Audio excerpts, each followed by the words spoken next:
What's up, everybody? Dan here with Dan and Sarah Makers, and we are into video number 2 on our framing hammer comparison series. As I said, we were starting from the least expensive and we're moving our way up to the most expensive. The second hammer we're going to look at today is the Milwaukee. It is a 22-ounce all-steel framing hammer. It's got a soft rubber grip on it. It is slightly heavier than that Hart hammer, which was rated at 21 ounces. But it came in quite heavy overall weight-wise. So let's throw this on the scale and see what we've got. So it's at 36 ounces. So it's just a hair under what that Hart hammer was, which is almost 37 ounces. So just slightly lighter, although its head weight is 1 ounce more. So again, it's an all steel hammer, so that means it's going to be pretty durable when it comes to working around formwork, rebar, steel stakes, things like that, or even demolition work where you may have a lot of overstrikes, things of that nature. It's a heavy head, so it's going to give you a little bit more wallop if you are driving heavier, larger size nails. It has some features, but it's also missing some features of that Hart hammer. One of the features, it's got, of course, the nail setter on top, the magnetic, like most of these hammers are going to have. It's got the waffle face or milled face on it. It's got a pretty rounded edge to the actual hammer face itself, which I don't know if that's a good thing or a bad thing, but that's just the way they have it. This nail actually sets on there quite a bit better than that Hart hammer. It doesn't have that kind of step at the bottom and then the vertical face that the nail sits against. It's got a pretty long head. The actual nail claw itself is pretty shallow, so you're quite a ways away from your fulcrum point, which I don't know if that's going to be an advantage or disadvantage, because your fulcrum point's back here, which means you got to get a lot of oomph going, a lot of force to actually start that nail. Whereas if your fulcrum point's much closer to the nail, you've got a lot better leverage to get started. At least that's how I feel about it.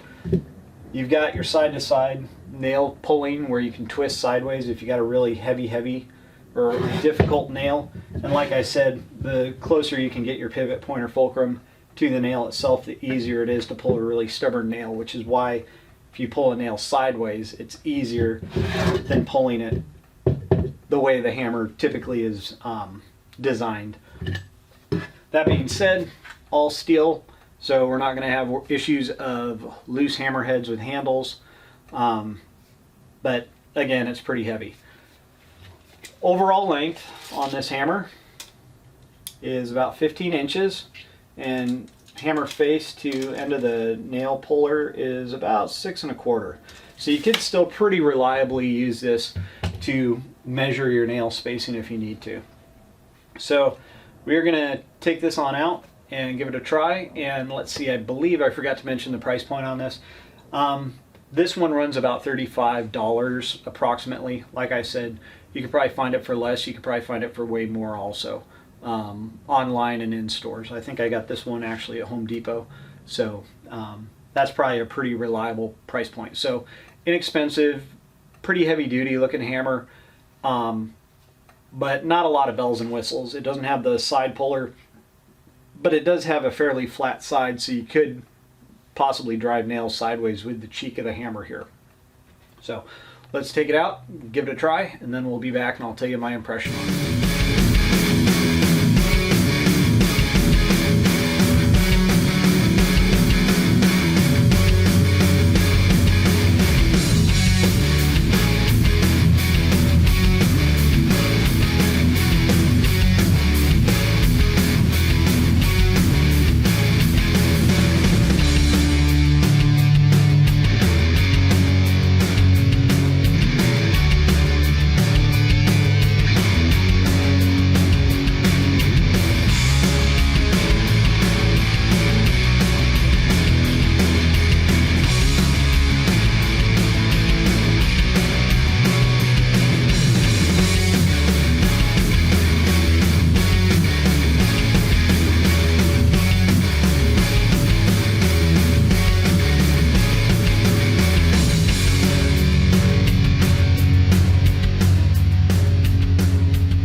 All right, so we took this Milwaukee hammer out there. We gave it a try. Again, it was in the same piece of wood as we used that heart on.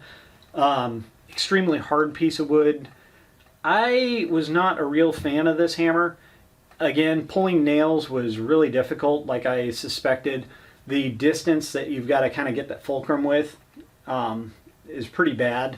You'll see as you see the next videos in the series, all the hammers had a little bit of trouble pulling the nail in this conventional way, just because how hard that piece of wood was. But this one was especially bad just because of the distance that you're trying to overcome to get that pivot point to pull the nail up and out.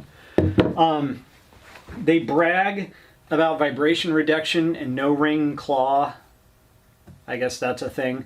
I notice that the claws do ring when you use it. You get that little bit of a ring when you drive your nails.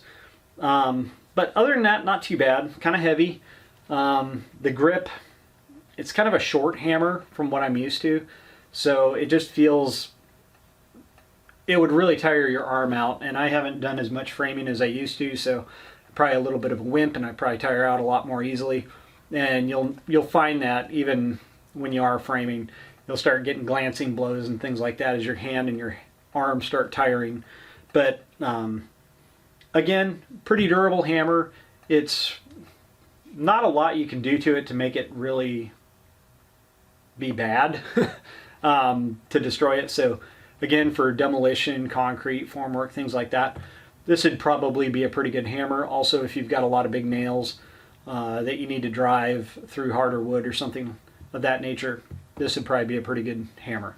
So price point, again, pretty reasonable, but I don't know, it doesn't have the features that some of the other hammers have that kind of make it shine above and beyond. So again, please leave comments if you've got experience with this hammer, if you've looked at it, if you've used it, if you've got pros, cons. If it shines in your opinion in certain areas, let us know. We're all looking for different hammers, especially nowadays with so many different ones out there on the market. It's not just your standard old hammer anymore. So leave comments, like it, subscribe, thumbs up, and stay tuned for our next hammer video. Until next time, this is Dan with Dan and Sarah Makers. Have a good one. Bye.